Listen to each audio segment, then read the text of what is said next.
Saludos, amigos y amigas de La Respuesta.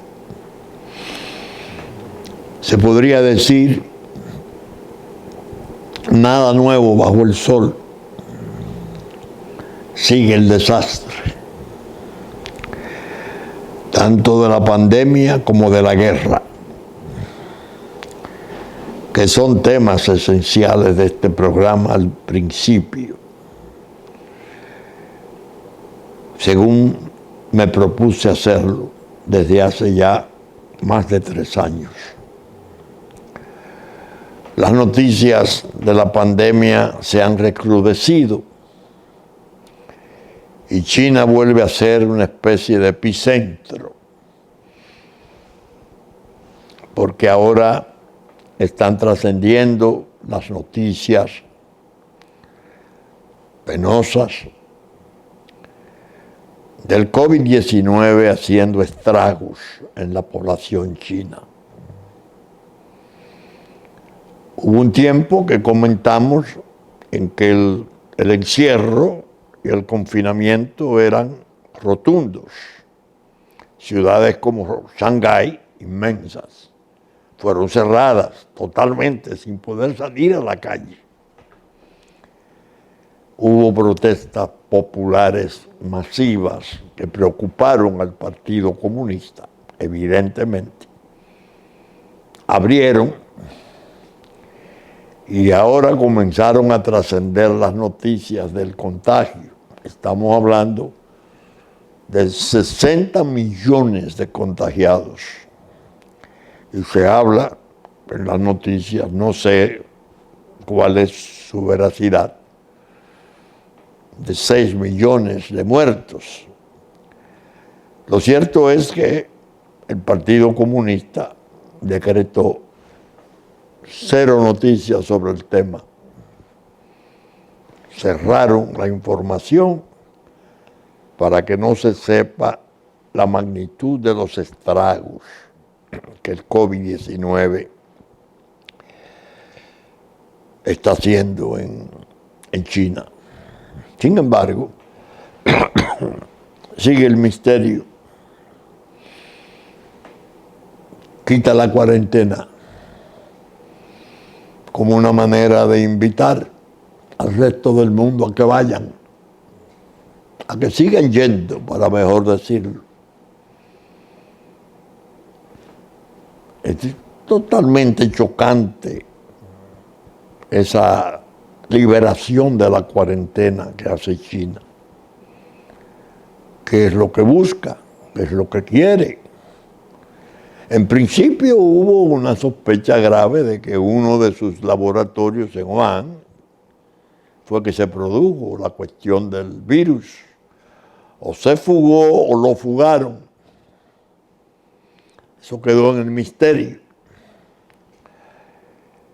Y el resto del mundo se contagió casi en forma simultánea. Estados Unidos tuvo 1 millón de muertos, sus elecciones presidenciales estuvieron totalmente dañadas en imagen y en todo, porque la población y todo el pueblo fue sometido a rigores de aislamiento y eso permitió el voto por correo, el voto electrónico, todo ese desastre que llevó a Estados Unidos a la decadencia, decirlo con toda sinceridad, de ver su Congreso alambreado con alambre de púas y cercado de sacos de arena para trincheras. Algo que uno no podía concebir y se produjo. Ahora vuelve China, pero ya no en el laboratorio de Wuhan. China hacía alarde de que apenas había tenido 4.000 muertos, porque sus medidas anti-COVID habían sido tan eficientes que propiamente no le había hecho daño. Vuelve el COVID. O trascienden las noticias de la realidad, porque uno no sabe qué es lo que debe de expresar.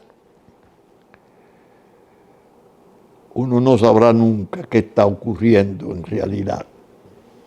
Hay quienes piensan, y yo no los regaño a quienes piensan así, que hay una especie de guerra biológica no declarada. El hombre es bien capaz de propiciarla. Nosotros recordamos el año pasado que incluso escribimos en la pregunta como una especie de sintonía con la respuesta, que había que vigilar a Irán porque había sido muerto un líder militar y político importantísimo en Irak, obra de un dron norteamericano, pero estaba en Irak preparando más guerra. Y la reacción iraní, la reacción de Persia, que yo llamaba, fue iracunda, muy violenta. Y la amenaza que hizo fue de que Estados Unidos muy pronto tendría que arrepentirse de haber producido aquel hecho de guerra frente a un jefe militar en otro país organizando guerra. Entonces yo recuerdo haber hecho trabajos de la pregunta de Persia y la batalla de las Termópilas, el estrecho de las Termópilas, y aquel rey que le decía, tenía un áulico que le decía al comer todos los días, recuérdate de los atenienses, para destacar la capacidad de venganza de la Persia dueña del mundo en otras épocas. Entonces yo decía, cuidado, si ese virus le fue entregado o vendido por alguien del laboratorio chino, por la libre, no digo que de manera oficial. Y la venganza contra Estados Unidos ha sido realmente devastadora y ha hecho daños reales. Ha hecho daño que todavía se están viendo las consecuencias en la propia tersura que siempre se vio de sus instituciones. Lo cierto es que lo de la guerra biológica surge como una especie ya no de conjetura, es más bien un tipo de presentimiento. ¿Estará acaso en curso una guerra biológica entre las hiperpotencias? Recuerdo con la forma tan airada y violenta que reaccionó Putin en Rusia, que hizo un cierre total de frontera y fue muy, muy violento en el rechazo de que pudiera llegar el COVID por allá.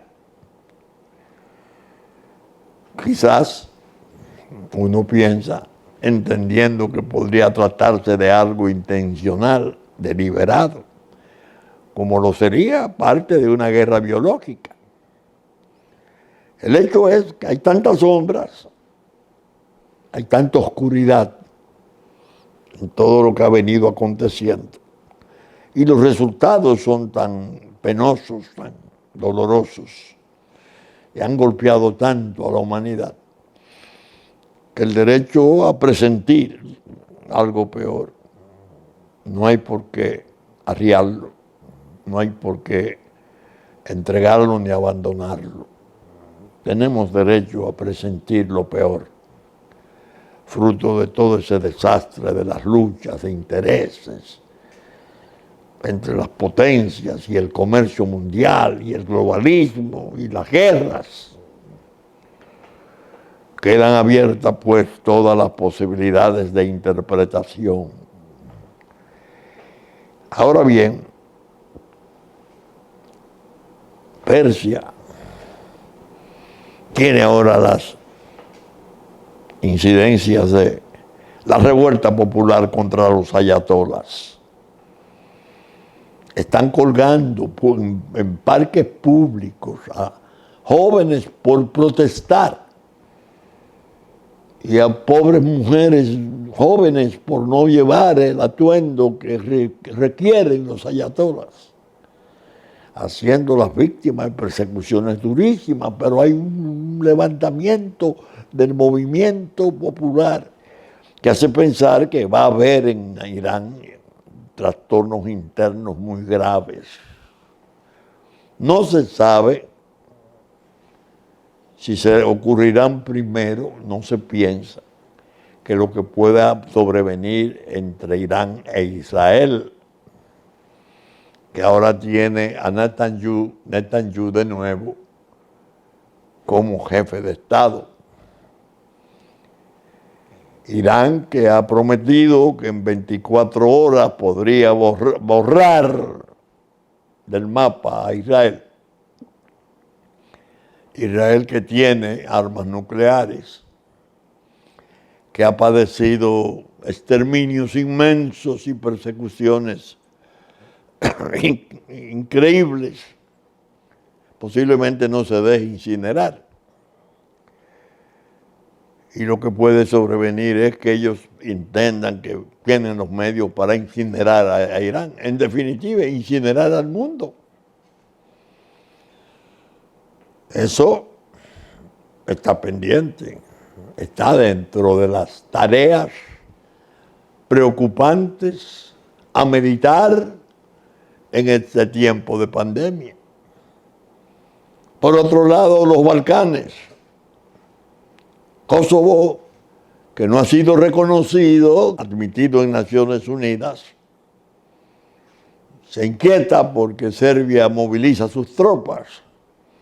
Todo por supuestamente un problema de placas de automóviles, que los serbios de Kosovo sacaban placas para sus automóviles con menciones de pueblos y conforme a las reglas de Serbia.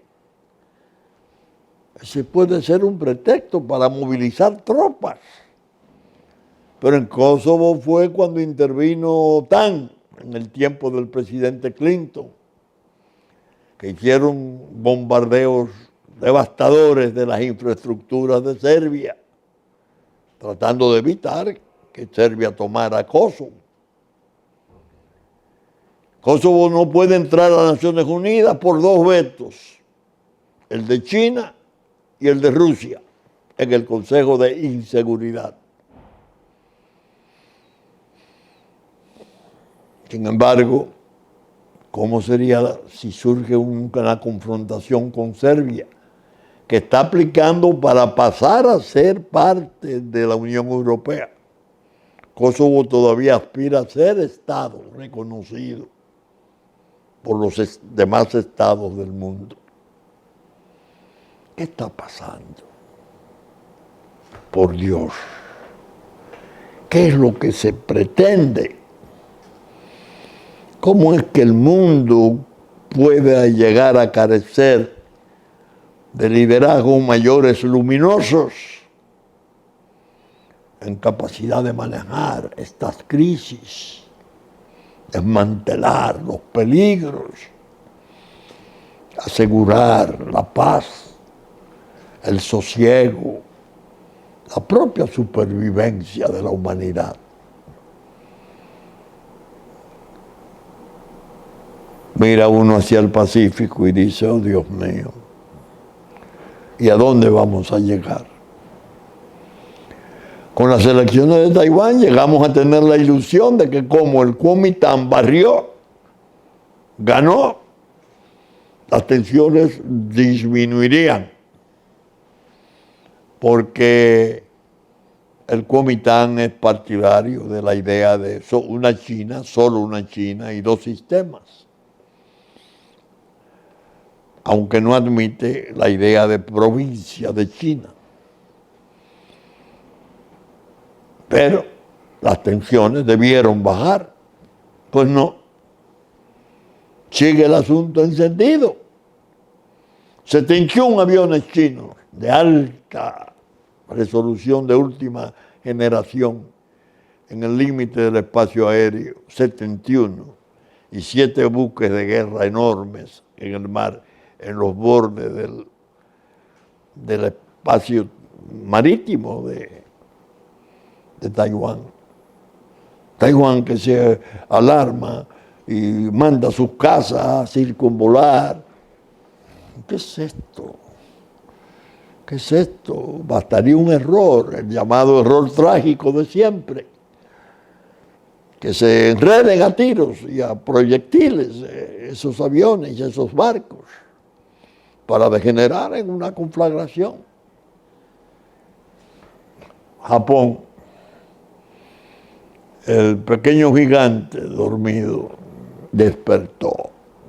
Armamentos de altísimo, de tecnología inconcebible, misilística para su defensa, desarrollando una nueva armada para custodiar sus buques de comercio. ¿Qué pasa?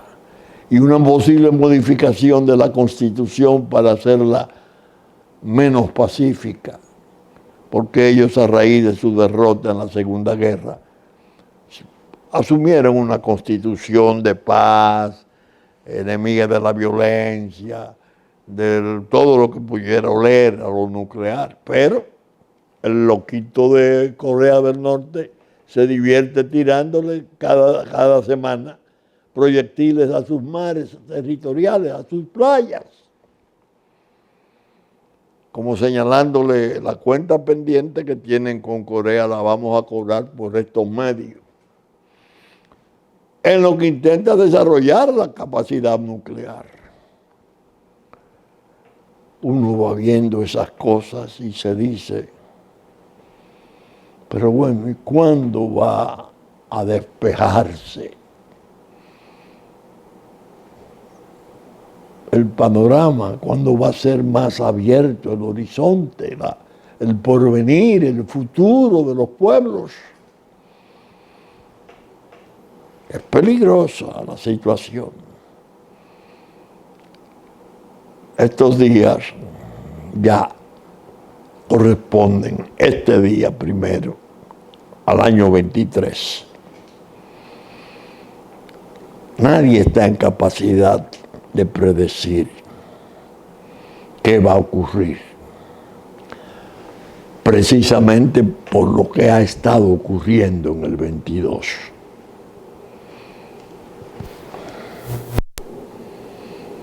Corea del Norte envía espías, drones.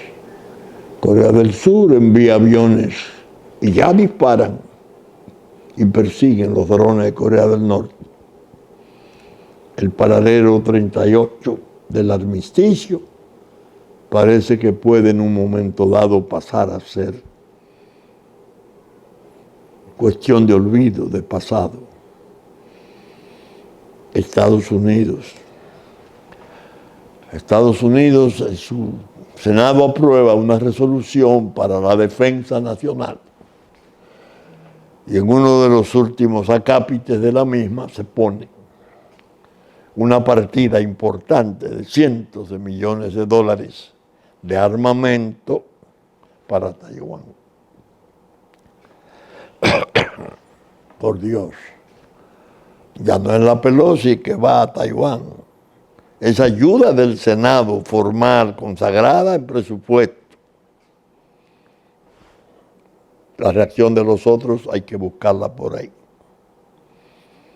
En suma, lo que hay es muy grave, muy grave. Desde luego nosotros tenemos que pensar con preferencia en las cosas nuestras.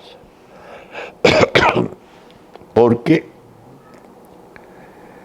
aquí, en la isla, no van bien las cosas.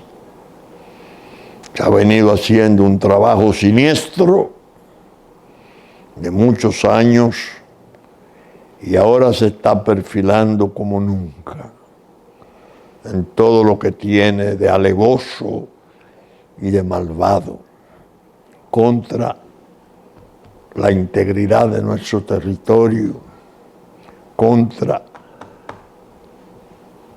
el respeto inmanente de nuestra soberanía y nuestra autodeterminación, como nos han ido cercando con acontecimientos, ya teniendo como eje Naciones Unidas, que como he dicho tantas veces es una cueva de trampas. La tesis no la voy a abandonar ahora en el año 23 porque creo que es cuando más la voy a necesitar. Que he sostenido, mi convicción es, en Haití están por ocurrir cosas que podrían pasar a ser noticias mundiales más que regionales. Y en ese guión tremendo de tragedia estamos nosotros incluidos. Hay dos perspectivas esenciales bastante bien delineadas. Una, la espera que hacen fuerzas de izquierda en el resto del continente, hacia el sur, y ya con algo de parte del norte, si se piensa en México y su presidente, de que ocurran cosas que pueden ser una toma de poder que resulta fácil llevarla a la práctica porque las pandillas dominan el territorio. Las pandillas han llegado al colmo de que se dice que el propio presidente nominal que tienen ahí no tiene dificultades para llegar a su despacho. Lo que faltaría es la proclama y la cabeza del liderato que aparezca de esos mesiánicos y se haga cargo de Haití. Rusia que dice y China que dice en el Consejo de Inseguridad, no, tropas no. Eso no es el parecer de la población haitiana. La población haitiana quiere otras cosas. ¿Cuáles cosas? Que las pandillas hagan la metamorfosis hacia las guerrillas y venga una experiencia entonces más complicada de un gobierno democrático, socialista del siglo XXI, con apoyo internacional considerable. Y República Dominicana, en esa danza tremenda de malevolencia, ¿cuál es el papel que le están asignando? ¿Qué quieren? El Senado de Estados Unidos está como insinuando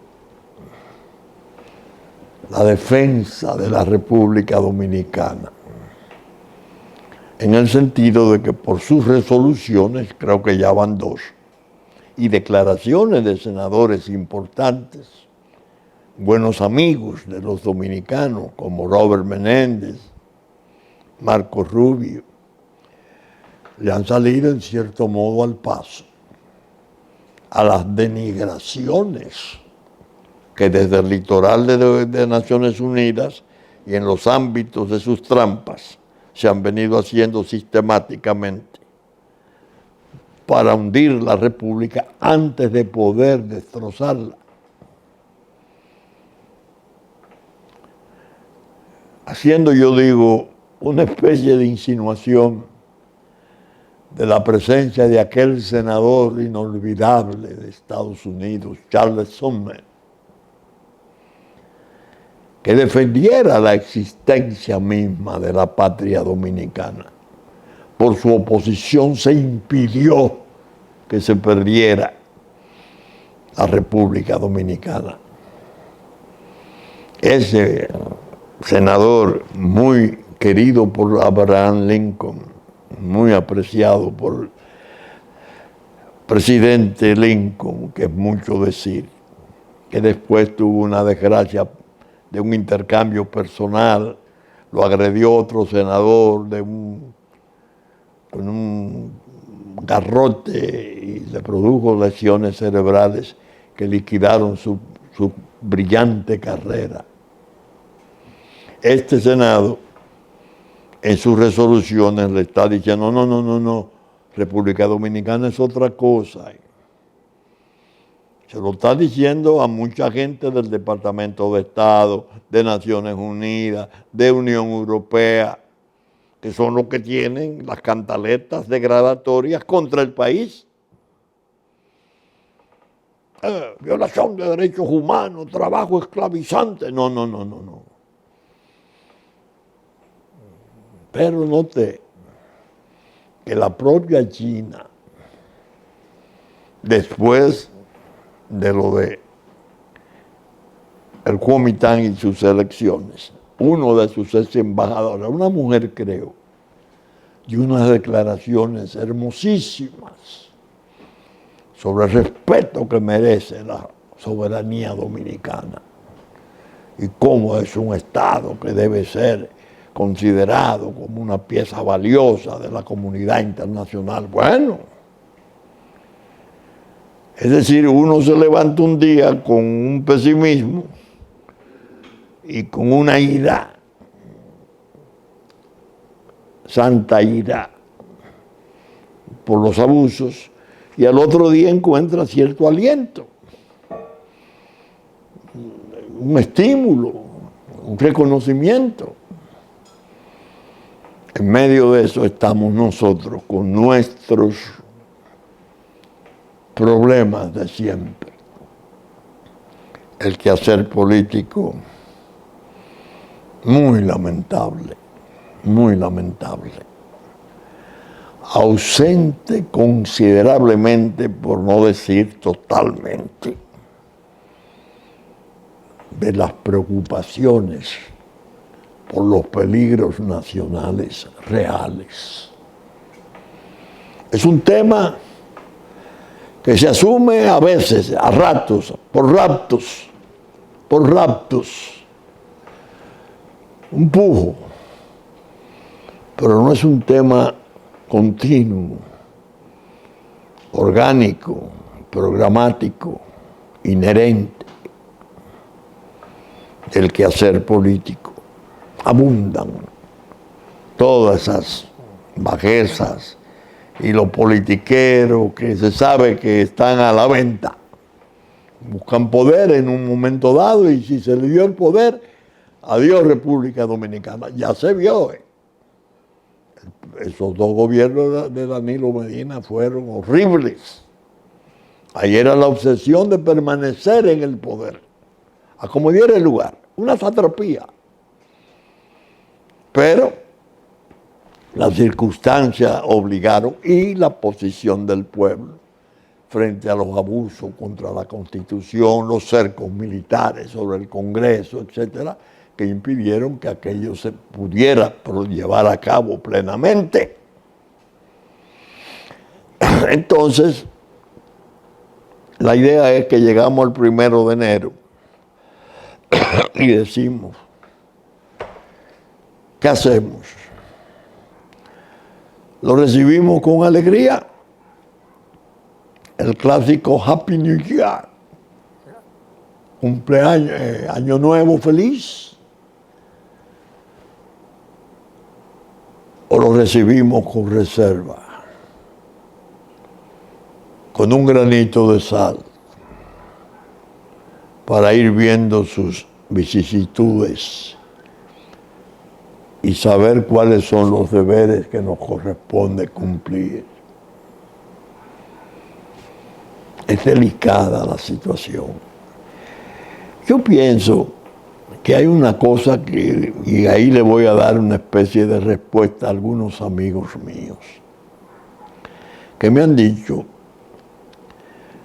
qué raro que tú, que eres has sido tan combativo, tan fogoso en las disputas judiciales de implicaciones nacionales, ahora te mantenga en silencio.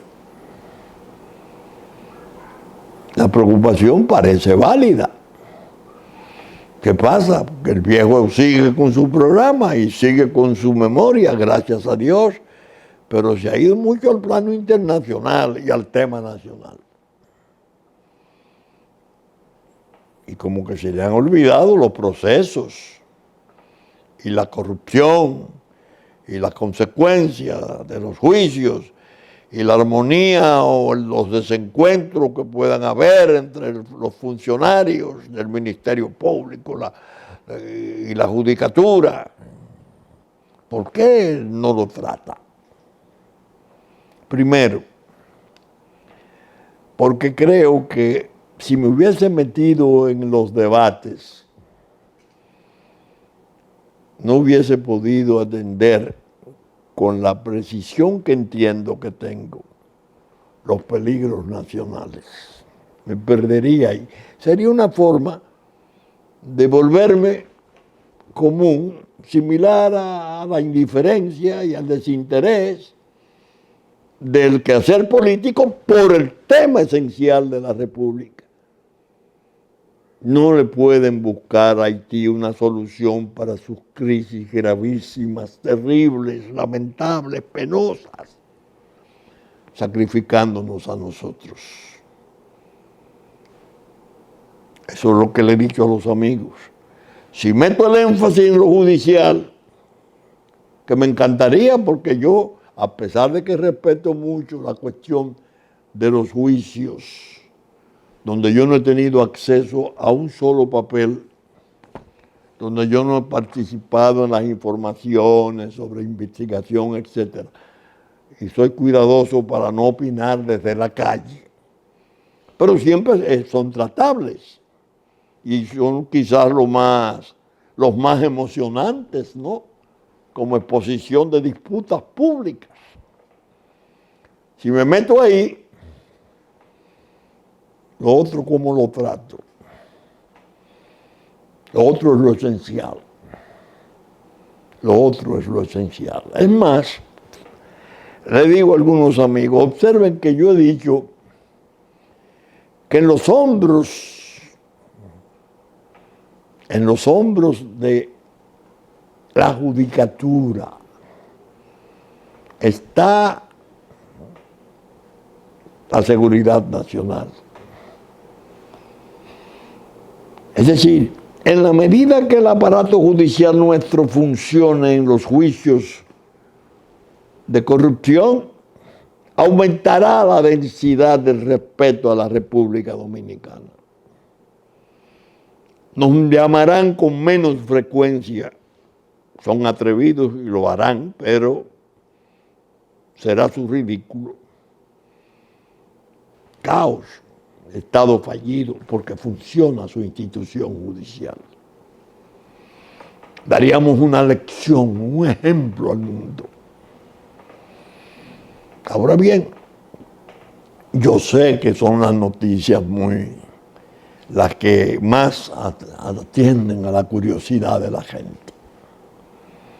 Los procesos, las disputas reales o irreales, inexistentes o vedaces o reales entre magistrados. ¿Cuál es mi opinión? Mi opinión es que los juicios están pendientes de ser conocidos, que las variaciones que ha habido no son de coerciones propiamente, muchas de ellas, sino de vencimientos de plazos del llamado nuevo Código Procesal Penal, que es un tipo de atadura para los jueces. Si dieron 1 año y 6 meses para conocer e instruir todo lo relativo a la investigación y poder apoderar, si se vence, un cambio del tratamiento penitenciario está preparado en el propio código. Pero el juicio de fondo está pendiente. Entonces no veo cómo se dejan provocar los funcionarios de la acusación. Yo sé que están inquietos, porque tienen cosas por hacer y le reprochan a los otros lenidad, falta de rigor. No. Mi consejo es, no es el camino. Aguarden con paciencia y explíquenle al público el juicio de fondo pendiente de ser conocido. Hablen de sus pruebas de acusación y hablen de sus pruebas de defensa, si las hay, que lo dudo mucho, porque ya cuanto se avanzó es devastador. Propiamente lo que se está pendiente es de ver si le van a imponer la pena máxima o le van a dar algún tipo de atenuante a la inmensa mayoría de los procesados. Independientemente de los premios, esos que se han dado con la delación, esa que ha estado tan en boga ahora, de coautores que dicen y reflejan datos y allanan la investigación en procura de un castigo menor. Bueno, yo nunca he sido partidario de darle un uso tan intenso a ese mecanismo,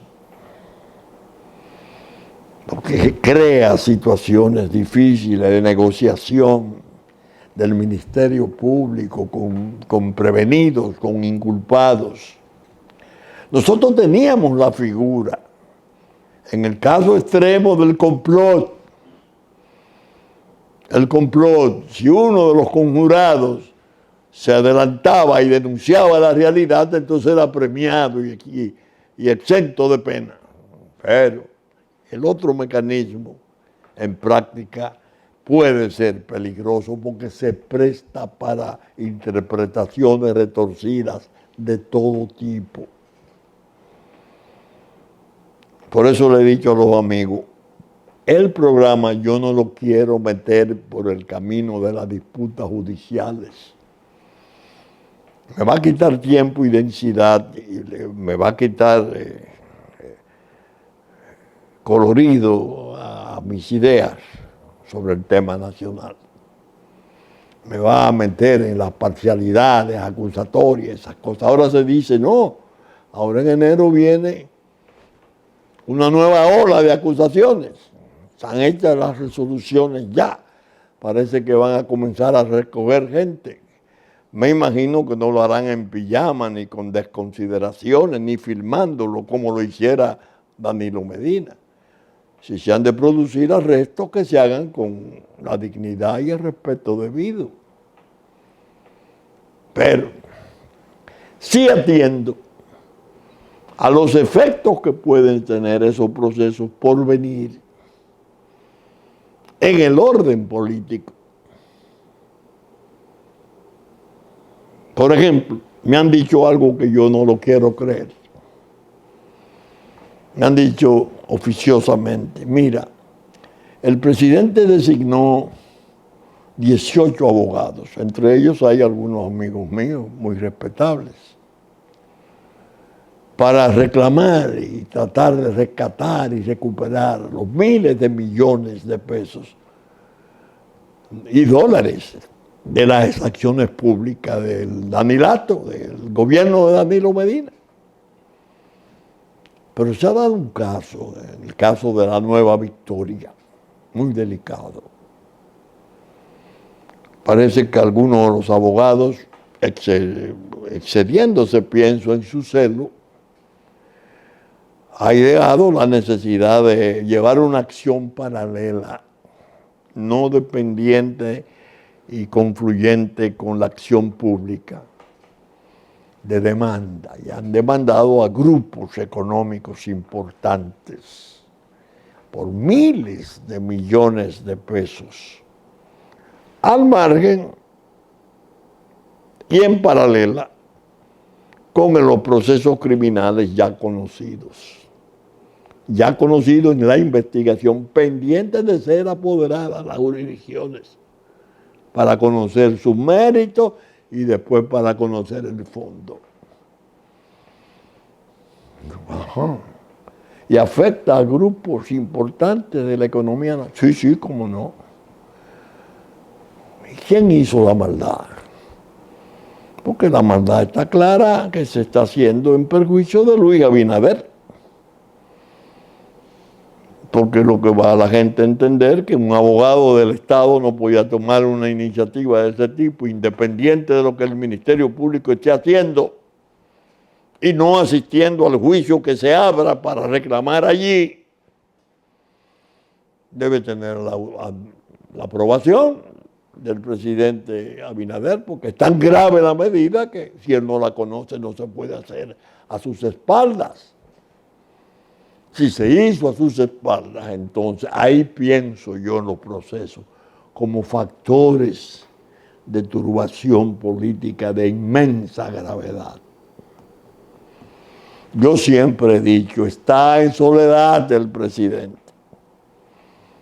Le están haciendo daño más desde adentro que desde afuera.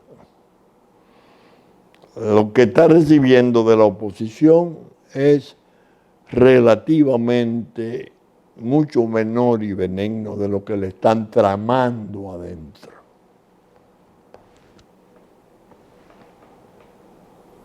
Ya hemos visto incluso advertencias de alguien que fue su ministro de la presidencia, y escribió o dio unas declaraciones extrañas sobre el liderato y cómo tienen que ser los líderes y quiénes deben de acompañarle y aconsejarle y cuando se equivocan.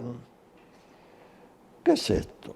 ¿Quiénes pueden estar detrás de maniobras de ese tipo? Aquellos que tienen pavor por los juicios por venir. Las visitas sorpresa, el caso de Hacienda, que es el llamado caso Donald, que son casos que necesariamente implicarían la necesidad de incorporar a Danilo Medina dentro de los implicados, porque eran hechos de su autoridad, hechos directos. Es más, hubo un amigo que usó una especie de chiste, yo diría, en esto no hay chiste, de sorna, diciéndome, hay que cuidar que no se vaya a la toma de posesión de Lula y pida asilo político allá. De tan grave que es la situación una vez se abran los procesos, especialmente el de Hacienda, y uno que no necesita mayores investigaciones. La visita sorpresa, ya los hechos ahí están comprobados, conforme al código. En el desfalco, si no aparecen documentos o han desaparecido y existían, el hecho en principio se considera aprobado, prima facie, y tiene el acusado que demostrar que esos papeles que faltan no son necesarios porque él tiene explicaciones correctas, razonables, para probar la idoneidad de su trabajo. Cuando llegaron al gobierno Luis Abinader y el doctor Paliza, en los primeros días se dijo, no, es que aquí no hay un papelito. No, que el disco duro se perdió. ¿Cómo? Pero estamos hablando del manejo de 61,000 millones de pesos. Y no hay un papelito. Ah, pero eso es desfalco. Ahí no hay que investigar nada, simplemente que no hay papeles que sustenten eso. Y que vengan ellos a probar que a pesar de no haber papeles ni disco duro, ellos actuaron bien y que todo fue aplicado correctamente. Se invierte el principio de inocencia, la presunción de inocencia. Eso es lo más que hoy quiero tratar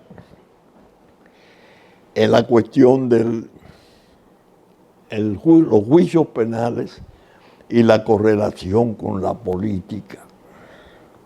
Porque como les dije, hacerlo ya como yo lo solía hacer en juventud, que estábamos en plena guerra. Sería una forma de distraerme y sacarme energías para el tema esencial, que lo quiero conservar hasta que muera como mi preocupación única, la suerte de mi patria. Yo he hablado tanto del tema que a veces pienso, me estaré haciendo necio de tanto hacerlo. Pero es que he tenido que luchar con esa especie de siesta que el país no ha dormido enteramente, sino un sueño de siesta ha mantenido frente a todas las agresividades que se han puesto en marcha contra nosotros. Al presidente Abinader le voy a hacer hoy una recomendación muy especial. Atienda al problema de la línea fronteriza. Los bornes existentes fueron la obra del Tratado del 29. El Tratado del 29 fue auspiciado por Franklin Delano Roosevelt con la concurrencia aprobatoria de Lázaro Cárdenas, presidente de México, y de un presidente de Cuba que no recuerdo su nombre.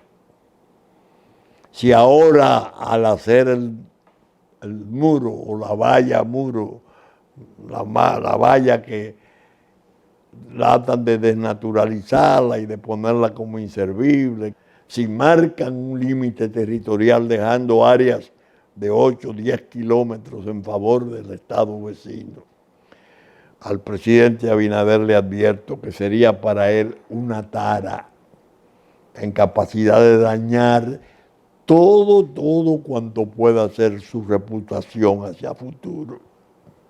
Atienda eso, presidente. Usted en persona. Y ponga el orden a los contratistas, a quienes pudieron, como se dice en Elías Piña, mudar el nuevo código 10 kilómetros más acá. No. Ahora bien, hablando de recomendaciones al presidente Abinader, yo les voy a pedir a los que puedan acceder a mi blog la pregunta de esta semana que saliera el miércoles, bajo el título de El Código Retroalimentador del Crimen y sus ultragarantías. Es un trabajo que yo hice quizás pensando en recopilar todo cuanto he venido haciendo en los últimos 15 años para advertir al país de los trastornos que traería la puesta en vigencia sin estudio previo acerca de cómo estaba el péndulo oscilando entre el crimen y la ley, diciéndole a los codificadores que tan ufanos estaban de su logro modernizante, que cuando el crimen tiene ventaja en ese péndulo no se puede pensar en política garantista, que es un pecado mortal hacerlo, porque lo va a recibir el nuevo código como un mensaje para favorecer su impunidad. En ese trabajo yo hablo de la contumacia, que fuera tan tratada con tanto desprecio, y la rebeldía que se estableció como la muestra máxima del ultragarantismo, consistente en que cuando alguien bajo sometimiento criminal se logra evadir del proceso en uno de sus recesos o no se presenta, ese proceso se paraliza porque hasta que el rebelde decida comparecer o resulte apresado, cosa que parece no se ha hecho en miles de casos penales, criminales. Al presidente Abinader yo le aconsejé, ojalá alguien le lleve el trabajo. Si eso es así, declaren emergencia a las instituciones nacionales. Reclame una información a la Judicatura y al Ministerio Público veraz, exhaustiva, de cuántos casos de rebeldía están en curso. Y si son millares como se está sosteniendo, esa emergencia justificaría una modificación profunda del Código Procesal Penal, que como digo en ese trabajo, lo que ha recibido con la rebeldía es un premio, el crimen, y el pueblo una desgracia, una comprensión pública atemorizada, acorralada, acobardada, sintiéndose impotente frente a ese fenómeno devastador de la convivencia. Es decir, son consejos que le doy al presidente de la República desde la respuesta, tanto sobre ese tema territorial fronterizo como el problema del código retroalimentador del crimen y sus ultragarantías de la pregunta. Bien, saben ustedes que estamos saliendo por Super Canal 33 de Claro, 3 del cable, domingo a las 11 de la mañana en nuestra versión central. Que asimismo, Teleimpacto, canales 22 y 52, 52 del cable, 52 de Claro, 22 del cable, a las 12 del mediodía de domingo, 9 de la noche de domingo, 7 de la mañana de lunes y 8 de la noche de lunes, que reproducen este programa. Estaremos en YouTube, Dios mediante, después del mediodía de domingo. El nuevo año, ¿qué hago con él? No lo comenté al principio, pero al final digo que Dios nos ampare en el nuevo año. Muchas gracias y hasta entonces.